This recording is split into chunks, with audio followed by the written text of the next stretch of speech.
Holden, you know that song, If a Body Catch a Body Coming Through the Rye? Phoebe. It's If a Body Meet a Body Coming Through the Rye. It's a poem by Robert Burns. Anyway, I keep picturing all these little kids playing some game in this big field of rye and all. Thousands of little kids and nobody's around. Nobody big, I mean, except me. And I'm standing on the edge of some crazy cliff. What I have to do, I have to catch everybody if they start to go over the cliff. I mean, if they're running and they don't look where they're growing. And I have to come out from somewhere and catch them. That's all I do all day. I'd just be catcher in the rye and all. I know it's crazy, but it's the only thing I'd really like to be.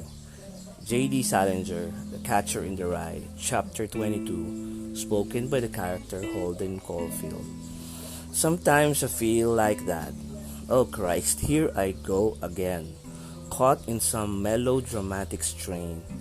Makes me want to remember which side of the bed I woke up this morning, or this afternoon, or whatever the time it was. Oh crap. Anyways, it just sickens me so that in all this catching of these little children, one or two or many, in fact, may be lost forever. Or maybe a particular one you really care about. And then when you weigh things, you are suddenly gripped with sadness. I have let go of the one. And simply because you're busy catching bodies coming through the rye, because you're trying to save the world, and instead you lose your soul. And when it comes down to that, and when all the darkness envelopes your soul, you try hard to listen to a voice from far away calling you father or daddy or teacher or someone special. And then the real darkness sets in. And then life really starts or ends. Who gives a shit? And this is the mask you wear forever. As you continue catching bodies, you try not to remember the one that got away. And pretend you're okay. And that this day is freaking wonderful. And that this day is freaking meaningful. Day 32, 100 meaningful days.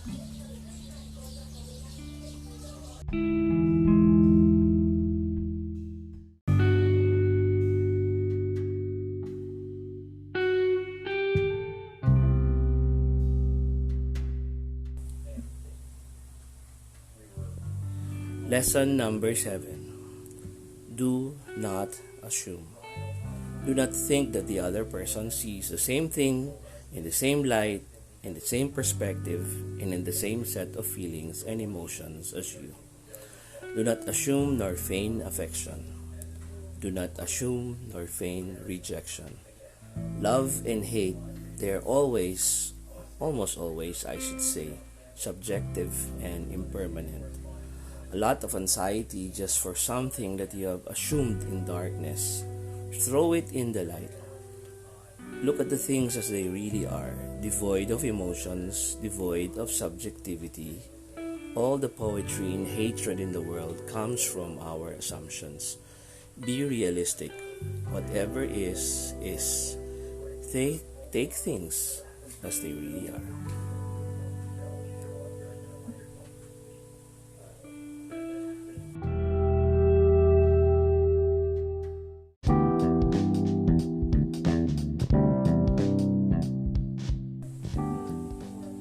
Lesson number 8. Everything is for a reason and purpose.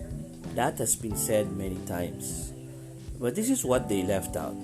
The reason and purpose is not something external. It should not be dictated by people around you or circumstances outside of you. The reason, the purpose, the meaning of everything happening around you and in you is all up to you. Do not wait for a sign or a sage or someone from heaven to tell you why things are.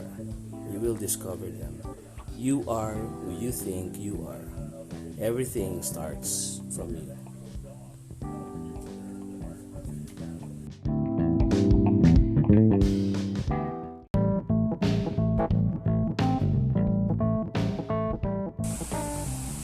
The only requirement for love to march from one to forever or whatever number really.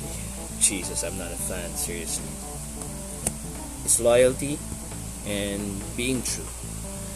Everything else is just elucidation. Day 34, 100 meaningful days.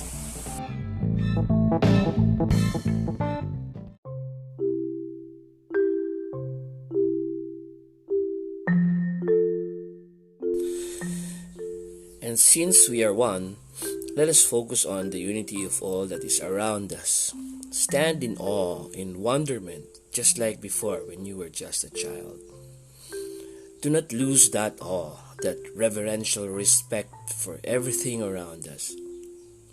If you take a look at the cup of coffee you are drinking, you should realize how many hands helped in order to bring you that cup of amazing taste.